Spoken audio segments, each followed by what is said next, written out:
Good morning class. आज हम लोग 8th क्लास का हिंदी सेकंड पेपर पढ़ने जा रहे हैं। ये जो है ये हमारा पहला चैप्टर है, ठीक है, और पहली क्लास है हमारी। ये चीज़ ध्यान रखिएगा कि 7th क्लास में जो भी चीज़ें आपने पढ़ी है वही सारी चीज़ों को यहाँ पे और लंबे में दिया गया है, यानी कि उसको बृहद कर दिया गया है, बड़ा कर दिया गया है। चीज़ें वही होती है, बस उसको थोड़ा सा खींच करके और लंबा कर दिया जाता है। जैसे हम लोग शुरू में स्टार्टिंग में पढ़ते हैं कि ए फॉर एप्पल, फिर ए फॉर एप्पल के बाद एप्पल की स्पेलिंग पढ़ते हैं, फिर दिस इज़ अ एप्पल, ऐसे करके सेंटेंस बन जाता है। उसी तरीके से यहाँ पे भी आपका ये चैप्टर है जिसको इसी तरीके से बढ़ाया गया है। जैसे पहला चैप्टर आपका है भाषा, लिपि और व्याकरण। इस पे हम आगे बढ़ने से पहले आपको ये बताएंगे कि इससे पहले हमारी जो विषय सूची यानी जो कंटेंट्स है, ये आपकी बुक है, आपको ध्यान से देखना है। ये आपकी बुक है दीप ज्योति हिंदी व्याकरण 8th क्लास की है, सेकंड पेपर, ठीक है। इसमें आप ये देखोगे कि कंटेंट्स क्या है। चूँकि आज आपका जो है ये पहला क्लास है, इसलिए हम जो है आपको ये चीज़ दिखा रहे हैं। यहाँ पे कंटेंट्स में आपका दिया हुआ है भाषा, लिपि, व्याकरण, वर्ण विचार, शब्द विचार, शब्द रचना, संधि, शब्द रचना, उपसर्ग तथा प्रत्यय, शब्द रचना, समास, संज्ञा, लिंग और संज्ञा, वचन, संज्ञा, कारक, सर्वनाम, विशेषण, क्रिया, काल, वाच्य, अव्यय, अभिकारी, यही सारी चीज़ें जो है ये कंटेंट्स में जो चीज़ें आपको दी गई हैं, ये ध्यान से देखिए आप। जो ये सारी चीज़ें दी गई हैं, यही सारी चीज़ें जो है आपको पहले भी आपने पढ़ी है क्लास 7। जैसे क्लास फर्स्ट से ही आप हिंदी जब पढ़ते हो तो हिंदी या इंग्लिश या अदरवाइज़ कोई भी सब्जेक्ट जब आप पढ़ना शुरू करते हो ना, तो वही सारी चीज़ें आती है। फिर धीरे धीरे करके वो सारी चीज़ें जो है बड़ी होती जाती हैं। वैसे ही ये सारी चीज़ें आप बचपन से ही पढ़ते आ रहे हो, लेकिन जैसे जैसे आपका क्लास बढ़ते जाता है वैसे वैसे ये चीज़ें थोड़ी और बड़ी होती जाती हैं, बृहद होती जाती हैं। इस पे हम लोगों को विशेष ध्यान देना है कि आज जो हम लोग भाषा, लिपि और व्याकरण पढ़ने जा रहे हैं वो क्या है। भाषा आपने पहले भी पढ़ा कि भाषा क्या है, बोलचाल के माध्यम को भाषा कहते हैं, भाषा के कितने रूप होते हैं, फिर लिपि क्या है, व्याकरण क्या है, ये सारी चीज़ें आपने पहले भी पढ़ी होंगी। बस ये है कि अभी इस क्लास में जो ये सारी चीज़ें हैं ये थोड़ी और बड़ी हो गई होंगी। तो यही चीज़ें मुझे आपको बतानी थी। दूसरी चीज़ मुझे आपको जो बतानी है वो ये बतानी है कि आपको अपने पढ़ाई के थ्रू जो भी चीज़ें आपको पढ़नी है, कैसे पढ़नी है, ये चीज़ आप ध्यान रखो। अभी आपका जो ये समय चल रहा है ये बहुत ही ख़राब चल रहा है। ये समय जो है, इस समय महामारी कोरोना काल की वजह से जो है हमारे क्लासेज स्कूल के अंदर स्टार्ट नहीं हो पा रहे, इसलिए हम लोग जो है ऑनलाइन इसको कर रहे हैं। पर ऑनलाइन करने के बाद इसको आपको नेगलेक्ट नहीं करना है कि आज ये क्लास हुआ है तो चलो इसको हम लोग आज नहीं करेंगे कल करेंगे, ऐसा वाला प्रोसेस आपको नहीं करना है। जो भी चीज़ें करनी है वो क्लियर तरीके से और साफ़ सुथरी सच्चे मन से इसको करना है और क्लास को आगे बढ़ाना है ताकि आप कुछ सीख पाओ। वरना एक साल तो आप ऐसे ही घर में बैठ कर के पढ़ाई किए हो, दूसरे साल भी अगर आप पूरे टाइम घर में ही बैठ के पढ़ रहे हो तो कम से कम आपके अंदर इतनी क्वालिटी हो कि आप कभी भी इस क्लास को क्रॉस करके जब आप आगे वाली क्लास में जाएंगे, आगे वाली क्लास में आप क्या करोगे ये चीज़ आपको ध्यान रखना है। उसको ध्यान में रखते हुए आपको ये क्लास में पढ़ाई करनी है। तो आपको अपनी पढ़ाई जो है बहुत ही व्यवस्थित तरीके से करनी है, किसी भी तरीके से क्लास को नेगलेक्ट नहीं करना है, ठीक है। तो चलिए हम लोग आगे बढ़ते हैं, अपने इस क्लास को कंटिन्यू करते हैं और आगे बढ़ते हैं हम लोग इस चैप्टर पे। चैप्टर 1 भाषा, लिपि और व्याकरण जो है हमारा। भाषा क्या है, लिपि क्या है और व्याकरण क्या है, तीनों चीज़ों को अलग अलग करके दिया गया है। पहले हम लोग भाषा पढ़ते हैं। भाषा शब्द की उत्पत्ति भाष धातु से हुई है जिसका अर्थ है वाणी। भाषा शब्द की उत्पत्ति किससे हुई है, भाष धातु से हुई है जिसका अर्थ है वाणी। वाणी द्वारा उच्चरित सार्थक ध्वनियाँ ही भाषा के आधार होती हैं। भाषा की उत्पत्ति के साथ ही मानव ने सभ्यता के आंगन में कदम रखे। इससे पहले वे संकेतों द्वारा अपने भावों को व्यक्त करता था। भाषा के आविष्कार से उसने बोलना सीखा। इस प्रकार भाषा के रूप जो होते हैं अलग अलग होते हैं। भाषा के मौखिक रूप ने मतलब कह रहे हैं कि यहाँ पे पहले शुरू में क्या हुआ करता था, शुरू में जब पाषाण काल हुआ होता था तो मनुष्य जो है वो पत्थरों पे खुदाई करके लिखाई करता था, ठीक है। उसके बाद धीरे धीरे हमारे आविष्कारक जो है, जो हमारे वैज्ञानिक है, वो तरक्की करते गए और धीरे धीरे क्या है कि हमें लिखने के लिए चीज़ों का आविष्कार करने लगे। फिर हम लोग धीरे धीरे लिखना सीखे। इस प्रकार भाषा का मौखिक रूप और लिखित रूप जन्म लिए। धीरे धीरे ध्वनि चिन्ह निर्धारित किए गए, इनसे भाषा के लिखित रूप का विकास हुआ। इस प्रकार मनुष्य एक दूसरे तक अपने के भाव और विचारों को प्रकट करने लगा। जैसे हमको यदि किसी के समक्ष कुछ बोलना है, यदि हमको किसी के बारे में कुछ कहना है, तो वो हम किसके माध्यम से कहते हैं? वो हम अपनी भाषा के माध्यम से कहते हैं। यदि कोई व्यक्ति हमसे कुछ कहना चाहता है तो वो भी अपने भावों को हमारे तक कैसे व्यक्त करेगा? या तो वो लिखित रूप में व्यक्त करेगा या तो वो मौखिक रूप में व्यक्त करेगा। लिखित रूप में व्यक्त करेगा तो वो किसी के थ्रू, जैसे लेटर लिख करके, पत्रों के माध्यम से, कॉपी पेन उठाएगा, पत्र लिखेगा, लिख करके प्रेषित करेगा, भेजेगा, तो हमारे तक पहुंचेगा। उसको हम लोग जो है वो क्या कहते हैं? लिखित रूप कहते हैं। लेकिन यदि वह अपनी बोल करके हमें हमारे तक अपने भावों को व्यक्त करता है तो उसको हम लोग क्या कहते हैं? मौखिक भाषा कहते हैं। अब है आपका भाषा का परिभाषा। भाषा भावों और विचारों को प्रकट करने का माध्यम है। भाषा किसे कहते हैं? तो भाषा किसे कहते हैं? भाषा जो है भावों और विचारों को प्रकट करने के माध्यम को भाषा कहते हैं। जब हम अपने भावों को, अपने विचारों को दूसरे तक लिख करके प्रकट करते हैं, उसे लिखित भाषा बोलकर प्रकट करते हैं, तो वो मौखिक भाषा हो जाती है।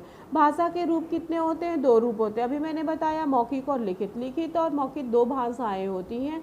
मौखिक भाषा के अंतर्गत हम अपनी वार्तालाप, वाद विवाद, कविता, पाठ, भाषण, नाटक, संगीत इत्यादि को रखते हैं। और लिखित भाषा के अंतर्गत जो है हम लोग और भी चीज़ें रखते हैं, जिसको अभी हम जब लिखित भाषा को समझाएंगे आपको पढ़ करके तो बताएंगे। चलिए यहाँ पे हम लोग सबसे पहले ये टॉपिक देखते हैं जो है हमारा मौखिक भाषा। मौखिक भाषा क्या है? मौखिक भाषा में हम विचारों को मुख से बोलकर व्यक्त करते हैं। वार्तालाप, वाद विवाद, कविता, पाठ, भाषण, नाटक, फिल्म, संगीत आदि में हम भाषा का मौखिक रूप प्रयोग करते हैं। भाषा का मौखिक रूप अस्थायी होता है। इलेक्ट्रॉनिक माध्यमों से अब भाषा का मौखिक रूप भी स्थायी हो गया है। इसे क्या करते हैं कि कैसेट, सीडी आदि में सुरक्षित रखा जा सकता है। लिखित भाषा क्या है? लिखित भाषा में हम अपने विचारों को लिखकर प्रकट करते हैं। लिखित भाषा का प्रयोग पुस्तकों, समाचार पत्रों, पत्रिकाओं, सूचना पट आदि पे किया जाता है। मौखिक तथा लिखित भाषा द्वारा हम भाषा के 4 कौशल सीखते हैं। मौखिक भाषा में जहाँ बोलना और सुनना सीखते हैं वह महत्वपूर्ण है, वहीं लिखित भाषा में पढ़ना और लिखना महत्वपूर्ण है। भाषा के लिखित रूप स्थायी होते हैं। यहाँ तक तो आपका जो है ये भाषा के बारे में बताया कि भाषा क्या है, भाषा की उत्पत्ति कैसे हुई, भाषा के कितने रूप हैं, कौन कौन से रूप हैं, मौखिक भाषा क्या है और लिखित भाषा क्या है। आपका ये टॉपिक जो था, ये लेसन जो है वो क्या है? भाषा, लिपि और व्याकरण। भाषा को हमने आपको पढ़ा दिया, पर हमने पढ़ा दिया, आपको इसको अच्छे से खुद से पढ़ना है कि भाषा की उत्पत्ति कैसे हुई। भाषा की उत्पत्ति भाष धातु के द्वारा हुई, जिसका अर्थ है वाणी। अब वाणी द्वारा उच्चरित सार्थक ध्वनियाँ ही भाषा की आधार होती हैं। भाषा की उत्पत्ति के साथ ही मानव ने सभ्यता के आंगन में कदम रखा। इससे पहले वह संकेतों के द्वारा भावों को व्यक्त करता था, पर भाषा के आविष्कार से बोलना सीखा। इस प्रकार भाषा के मौखिक रूप ने जन्म लिया। उसके बाद धीरे धीरे क्या हुआ? उसके चिन्ह निर्धारित हो गए, जिसने भाषा के लिखित रूप को जन्म दिया। तो इसी तरीके से आपके ये भाषा को जो है अच्छे से पढ़ना है। क्या क्या क्वेश्चन बनेंगे इससे? भाषा की उत्पत्ति किस धातु से हुई, दूसरा है भाषा के सार्थक ध्वनियाँ मतलब क्या, आधार क्या है, या फिर भाषा की परिभाषा दीजिए, भाषा के रूप कितने हैं और कौन कौन से हैं। यदि मौखिक भाषा के प्रति क्वेश्चन पूछेगा तो ये पूछ सकता है कि मौखिक भाषा किसे कहते हैं, उदाहरण के साथ समझाइए, या लिखित भाषा किसे कहते हैं, उदाहरण के साथ समझाइए। इतना आपका जो है ये कंप्लीट हो गया भाषा। यहाँ पे ये आपको एक चीज़ ध्यान देना है, ब्लर करने वाला कोई चीज़ का कोई कंप्लेन नहीं होना है कि आप कहते हो कि वीडियो जो है वो ब्लर कर रहा है जिससे मुझे दिखाई नहीं दे रहा है। ना आपके पास तो आपकी स्वयं की बुक है। अभी तो आपको सिर्फ मेरी वॉइस को सुनने की ज़रूरत है कि आप तक मेरी वॉइस जो जा रही है, मेरी आवाज़ जो जा रही है, वह उसमें मैंने क्या बोला है, उस चीज़ को जब आप ध्यान से सुनोगे तो अपनी बुक को खोलोगे, और अपनी बुक को खोलोगे तो उसमें लाइन वाइज लाइन जब आप पढ़ना सीखोगे तो आपको हर चीज़ क्लियर हो जाएगी। ठीक है, तो इसमें कोई वीडियो हिलना, ब्लर करना कोई मायने नहीं रखता है। ठीक है, फिर भी यदि आपको लगता है कि ये वीडियो हिल रहा है, ब्लर कर रहा है, तो मैं आपको एक बार दिखाती हूँ।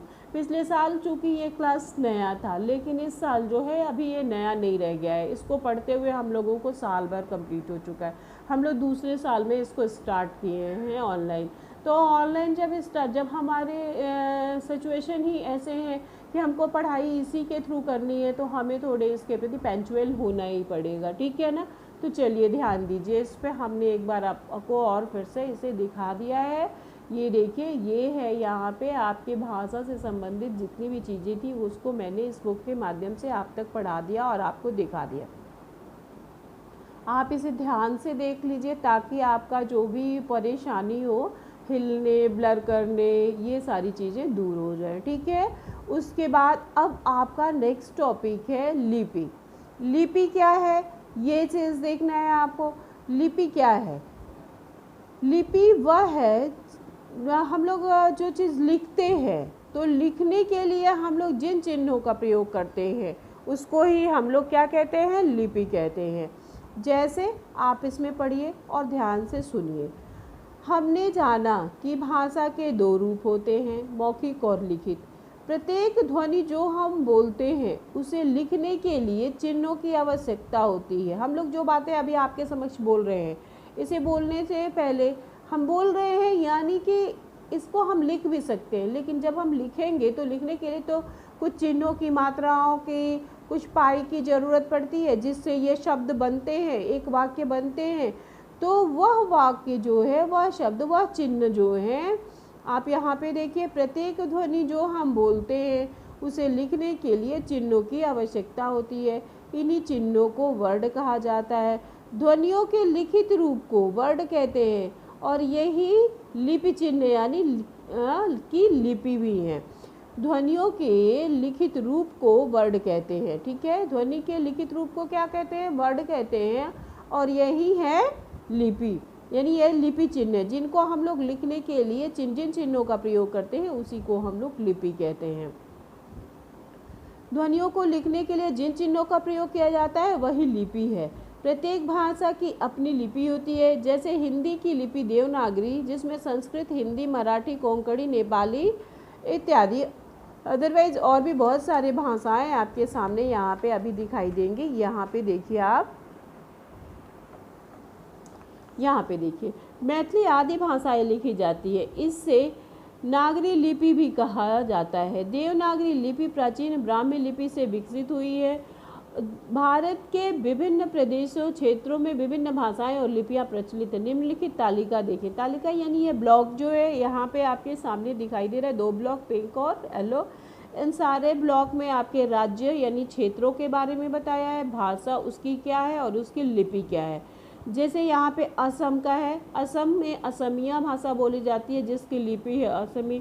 आंध्र प्रदेश में तेलुगु बोला जाता है, तेलुगु लिपि है। उड़ीसा में उड़िया, उड़िया लिपि है। जम्मू व कश्मीर में उर्दू, इसकी लिपि फारसी है। कोंकण में कोंकणी देवनागरी लिपि है। केरल में मलयालम बोला जाता है, मलयालम लिपि है इसकी। बंगला में बंगला और बंगाली लिपि है। पंजाब में पंजाबी गुरुमुखी है। तमिलनाडु में तमिल लिपि है। कर्नाटक में कन्नड़ और कन्नड़ लिपि है। हम जानते हैं कि अंग्रेजी विश्व भाषा है। क्यों विश्व भाषा है? क्योंकि हिंदी को आप अपने देश के अंतर्गत बोलते हैं, राज्यों के अंतर्गत बोलते हैं, लेकिन एक अंग्रेजी ही ऐसी भाषा है जिससे हम लोग जो है किसी देश विदेश कहीं भी भ्रमण करने यदि हम जाते हैं, यदि हम घूमने जाते हैं, तो अंग्रेजी बोल करके हम वहाँ पे बात कर सकते हैं, उनके भाषा को समझ सकते हैं, जान सकते हैं। तो इंग्लिश टू इंग्लिश जो हम लोग बात करते हैं उसमें हम लोग उनकी भाषा, अपनी भावों को भी उनको बता सकते हैं, अपनी मनोदशा को भी बता सकते हैं, उनकी भावों को भी हम लोग जान सकते हैं। इसलिए अंग्रेजी को जो विश्व भाषा कहा गया है। यह रोमन लिपि में लिखी जाती है। अन्य प्रमुख विदेशी भाषाओं की लिपियाँ यहाँ पे दी गई हैं। जैसे चीन में मंदारिन चीनी चित्रलिपि है ये। जापान में जापानी लिपि। इंग्लैंड में अंग्रेजी रोमन है। ऑस्ट्रेलिया अंग्रेजी रोमन है। जर्मनी जर्मन रोमन है। फिर आपके फ्रांस में फ्रांसीसी रोमन है। इटली इतालवी रोमन है। स्पेन में स्पेनिश रोमन है। मध्य पूर्व के देश में अरबी है। ईरान फारसी है और रूसी सिरलिकी है। सिरिलिक है। ये चीज़ें जो है ये आपकी लिपियां हैं, ठीक है। यहाँ पे इस ब्लॉक से लेके यहाँ तक और उसके बाद से आप देखेंगे कि यहाँ पे जितनी दिखाई हुई है देश है, उनकी भाषाएं हैं और ये उनकी लिपियां हैं।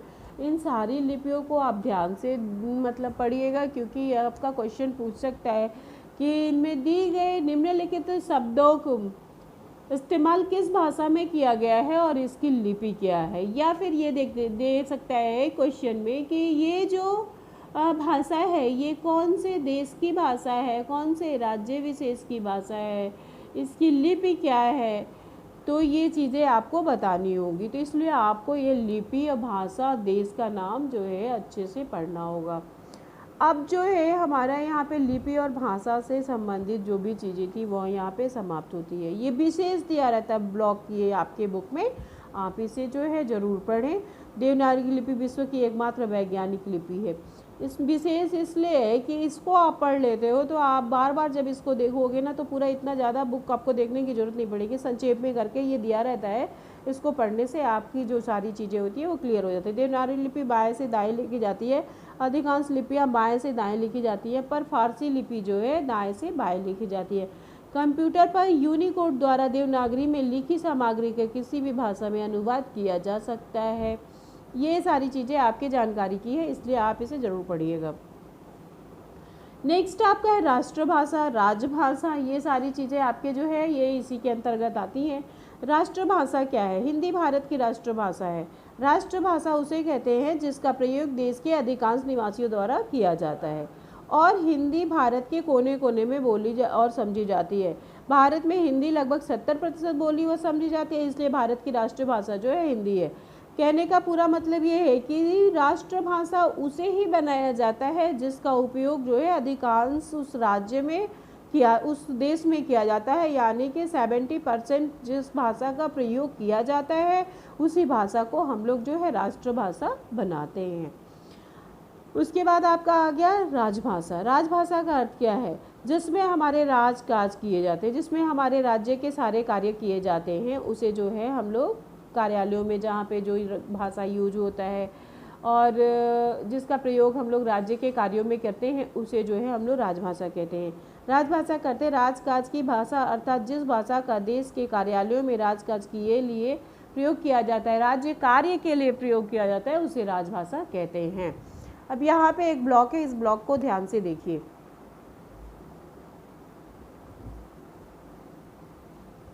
यहाँ पे आप ध्यान से देखिएगा, ये जो है ये ब्लॉक जो है, इस ब्लॉक को ध्यान से देखिए। आपके पास अगर बुक है तो आप उस बुक में विशेष जो है ज़रूर पढ़िएगा। 14 सितंबर 1994 को हिंदी को संविधान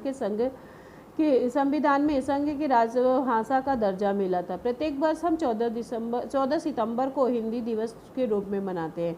1949 यानी 1949 में, ठीक है, सॉरी, 14 सितंबर 1900, यहाँ पे आप ध्यान से देखिए, ये 14 सितंबर ये क्या है? इस दिन इस भाषा को दर्जा मिली थी राजभाषा का, इसलिए ये डेट जो है इसको आपको अच्छे से याद करना है, ठीक है। ये डेट को जो है आपको याद करना है। ये डेट जो है यहाँ पे इस दिन इस समय ही जो है राजभाषा का दर्जा मिला था हिंदी को। कौन सा दिन है? 14 सितंबर, ऐसे पता है 14 सितंबर 1949 को हिंदी की संविधान में जो है इसको राजभाषा का दर्जा मिला था। और हर वर्ष जो है हम 14 सितंबर को हिंदी दिवस मनाते हैं, ठीक है। यहाँ पे आपका ये हिंदी दिवस और राजभाषा का दर्जा कंप्लीट हो गया। आज विश्व में सबसे अधिक बोले जाने वाली भाषाओं में हिंदी का दूसरा स्थान है। भारत की संपर्क भाषा क्या है? हिंदी है। क्वेश्चन यदि मान लीजिए कि आपके बुक में इसका क्वेश्चन नहीं है, फिर भी ये पूछ सकता है कि भारत की संपर्क भाषा क्या है, तो आप क्या लिखोगे? भारत की संपर्क भाषा जो है वो हिंदी है। और विश्व में दूसरे स्थान पे कौन सी भाषा सबसे अधिक बोली जाती है? वो भी हिंदी है। संविधान की 8वीं अनुसूची में 22 भाषाओं को मान्यता दी गई। संस्कृत, हिंदी, असमिया, उड़िया, उर्दू, कन्नड़, कश्मीरी, कोंकणी, डोगरी, तमिल, तेलुगु, गुजराती, नेपाली, पंजाबी, बंगला, बोडो, मराठी, मणिपुरी, मलयालम, संथली, सिंधी, मैथिली। स्वतंत्रता के पश्चात हिंदी सहित सभी भारतीय भाषाओं को तेजी से मतलब विकास हो। कह रहे स्वतंत्रता के पश्चात, स्वतंत्रता के बाद, पश्चात यानी उसके बाद हिंदी सहित मतलब हिंदी को ले करके ये जो सभी भाषाएं हैं इनका बहुत तेजी से विकास हुआ। यहाँ पे हमने आपको अभी तक में आपके जो ये टॉपिक थे भाषा, लिपि और व्याकरण, जिसमें हमने भाषा और लिपि को पढ़ाया। ठीक है, भाषा और लिपि के साथ ही साथ आपका ये टॉपिक था राजभाषा, राजभाषा। अब यहाँ पे आती है बोली। ठीक है, बोली आएगा। उसके बाद से अभी इसमें और भी सारी चीज़ें हैं जो आदि बची हुई हैं, जैसे यहाँ पे बोली हो गया, साहित्य हो गया, ये सारी चीज़ें। तो हम लोग अब जो है बोली को पढ़ते हैं। जब एक भाषा अनेक स्थान पर बोली जाती है तो उसके स्थानीय रूप विकसित हो जाते हैं। भाषा के स्थानीय या क्षेत्रीय रूप को ही बोली कहते हैं। बोली में लोकगीत गाए जाते हैं, कहावतें तथा लोक कथाएँ कही जाती हैं। बोलियों का अपना कोई जो है लिखित साहित्य नहीं होता। अब इसमें भी साहित्य प्रकाशित हो रहा है। हिंदी की कई बोलियां हैं, उदाहरण से अवधी, ब्रजी, मगही, हरियाणवी, राजस्थानी, कुमाऊनी, गढ़वाली और बुंदेलखंडी, अंगिका आदि। ये जो है ये सारे जो है हिंदी के बोलियां हैं। जब किसी बोली में साहित्य लिखा जाता है तो वह बोली उपभाषा बन जाती है। ब्रज और अवधी हिंदी की बोलियां हैं, पर कालांतर में वे उपभाषाएं बन गई, क्योंकि अवधी में भी और ब्रजी में भी जो है साहित्य लिखे जाते हैं। हिंदी के प्रसिद्ध कवि सूरदास ने ब्रज भाषा और सूरसागर की तथा महाकवि तुलसीदास ने अवधी भाषा में रामचरितमानस की रचना की थी। भाषा और बोली में अंतर। अब भाषा और बोली में क्या अंतर है? तो भाषा में और बोली में अंतर है। भाषा का एक क्षेत्र जो है व्यापक होता है, जबकि बोली का क्षेत्र जो है वह सीमित होता है। पहला अंतर ये। भाषा का अपना लिखित साहित्य और व्याकरण होता है, जबकि बोली का केवल उच्चारण तक की, बोली जो है सिर्फ उच्चारण तक ही सीमित रहती है। बोली में व्याकरण एवं सिद्धांतों को महत्व न देकर कहावतों, लोकगीतों एवं लोक कथाओं को अधिक महत्व दिया जाता है। इसलिए भाषा और बोली में अंतर है। साहित्य क्या है? ज्ञान के संचित कोश को हम लोग क्या कहते हैं? साहित्य कहते हैं। ज्ञान के संचित यानी ज्ञान को जो हम लोग लिख करके संचित कर देते हैं, बहुत समय तक हमारे जो है ज्ञान जो है लिखित पुस्तकों के अंदर को जो संचित रहते हैं उसको हम लोग साहित्य कहते हैं। साहित्य दो प्रकार के होते हैं, गद्य साहित्य, पद्य साहित्य। गद्य साहित्य क्या है? जिन विचारों को साधारण रूप में लिखते हैं वे गद्य साहित्य के अंतर्गत आते हैं, जैसे कहानी, जीवनी, उपन्यास, नाटक, पत्र आदि।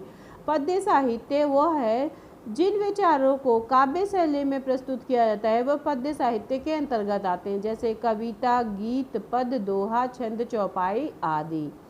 तो साहित्य दो प्रकार के होते हैं, गद्य और पद्य। गद्य साहित्य का रूप क्या है और पद्य साहित्य का रूप क्या है, इसे आप थोड़ा विशेष तरीके से पढ़िएगा। उसके बाद आपका आता है व्याकरण। अब व्याकरण क्या है?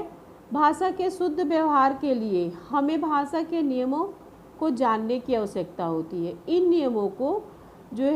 नियमों की जानकारी हमें व्याकरण से मिलती है। प्रयोग के स्तर पर भाषा की मूलभूत इकाई वाक्य होती है।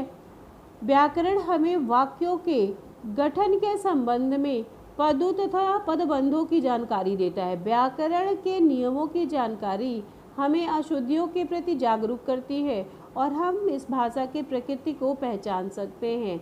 इस प्रकार व्याकरण हमें भाषा के शुद्ध रूप का ज्ञान कराती है। व्याकरण किसे कहते हैं या व्याकरण क्या है? तो व्याकरण हमें भाषा के शुद्ध रूप का ज्ञान, जो हमें भाषा के शुद्ध रूप का ज्ञान कराए वही व्याकरण है। व्याकरण के मुख्य 3 अंग है, वर्ण विचार, शब्द विचार, वाक्य विचार। वर्ण विचार क्या है? भाषा की मूल ध्वनियों के लिखित रूप वर्ण कहलाते हैं। वर्ण विचार में वर्णों के आकार, उच्चारण, वर्गीकरण आदि के उनके विषयों का विचार किया जाता है। शब्द विचार क्या है? वर्णों के मेल से शब्द बनते हैं। शब्द विचार के अंतर्गत शब्द के भेद, उनकी उत्पत्ति, रचना आदि से संबंधित जानकारी प्राप्त होती है। वाक्य विचार क्या है? कि शब्दों के सार्थक मेल से वाक्य बनते हैं। यहाँ पे ये चीज़ ध्यान दीजिएगा, भाषा की मूल ध्वनियों के लिखित रूप को वर्ड कहते हैं। वर्ड के मेल से शब्द बनते हैं और शब्दों के सार्थक मेल से वाक्य बनते हैं। वाक्य विचार में वाक्यों के अंग भेद, वाक्य विश्लेषण और वाक्यों के विश्लेषण, विराम चिन्ह आदि के विषय में विचार किया जाता है, उसे हम लोग वाक्य विचार कहते हैं। कंप्यूटर और हिंदी ये विशेष है। आज हिंदी का व्यवहार क्षेत्र निरंतर फैलता जा रहा है। इसे बोलने सीखने वालों की संख्या बढ़ती जा रही है। विश्व के अनेक विश्वविद्यालयों में हिंदी पढ़ाई जा रही है। अतः हिंदी शिक्षण और अध्ययन के क्षेत्र में कंप्यूटर का भी प्रवेश हो चुका है तथा यह दिन प्रतिदिन बढ़ता ही जा रहा है। हिंदी के अखबार तथा पत्रिकाएं इसके द्वारा पढ़े जाते हैं। अनेक ऐसी वेबसाइट है जिसमें हम हिंदी साहित्यकारों के बारे में जानकारी मिलती है। इंटरनेट के द्वारा हिंदी में ईमेल भेज सकते हैं हम, और अपना ब्लॉग जो है भी हिंदी में बना सकते हैं। यही नहीं, इंटरनेट के द्वारा हिंदी भाषा घर बैठे भी सीखी जा सकती है। यहाँ पर हमारे ये पूरा चैप्टर जो है वह समाप्त होता है। इसमें पूरी चीज़ें सही तरीके से दी गई हैं, उसको आप अच्छे से ध्यान से पढ़िएगा। यहाँ पे हिंदी के विषय में कुछ विशिष्ट जानकारी भी दी गई है। अब इसको, इस शब्दकोश को आप ज़रूर पढ़िएगा। ये 2 जगह दिया गया है, एक यहाँ के ब्लॉक में दिया गया है, दूसरा यहाँ पे है। इन दोनों को आप अच्छे से पढ़िएगा और इसे जो है आप ध्यान में भी रखिएगा। अब हम आपको एक बार पूरी तरीके से फिर से जो है लिपि के साथ पूरा दिखा देते हैं आपको, ताकि यदि जिनके पास बुक नहीं है वो अपनी बुक आकर के लीजिए, और जब तक नहीं है तब तक आप इसके माध्यम से अच्छे से कर सके जो भी चीज़ें आपकी ज़रूरत की है। तो ये देखिए, यहाँ पे आप देख सकते हैं, यहाँ पे जो है अब आपका ये हिलने डुलने वाला या ब्लर करने वाला सिस्टम नहीं है, सारी चीज़ें आपको क्लियर है। ये देखिए, यहाँ पे आपको पूरी तरीके से दिखाई दे रही है, हर वर्ड आपको साफ दिखाई दे रहा है। आप पॉज करके जब देखोगे ना तो कुछ समय के लिए आप सही तरीके से देख पाओगे।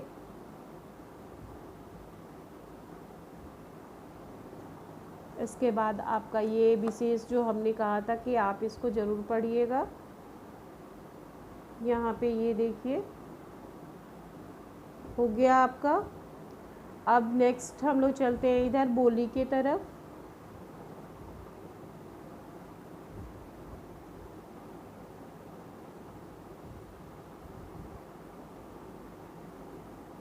सही से देखिएगा, हम इसको जो है कई राउंड आपको दिखा रहे हैं।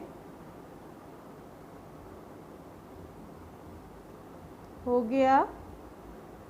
अब भाषा और बोली में अंतर, भाषा और बोली में अंतर जो भी क्वेश्चन होगा वो आपके पीडीएफ के थ्रू तो जाएगा ही, साथ ही साथ आपको अगर लगता है कि अपने से भी अगर आप कर सकते हैं तो आप ज़रूर कीजिएगा। इससे आपका सेल्फ कॉन्फिडेंस जो है वो बढ़ेगा।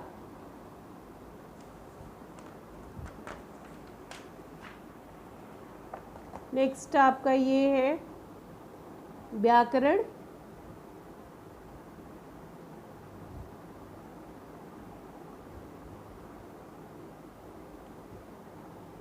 वर्ड विचार, शब्द विचार और वाक्य विचार भी है।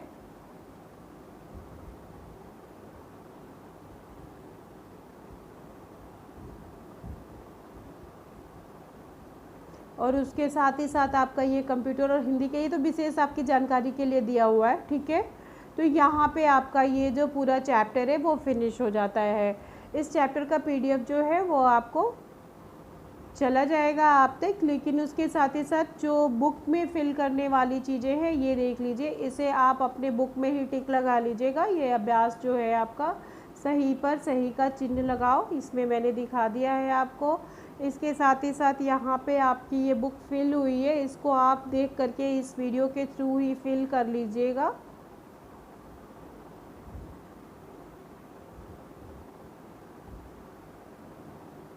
उसके बाद आपका ये सही कथनों के आगे सही और गलत का आगे गलत का चिन्ह लगाओ है।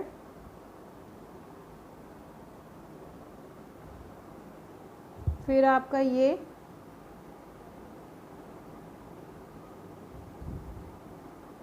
हो गया आपका।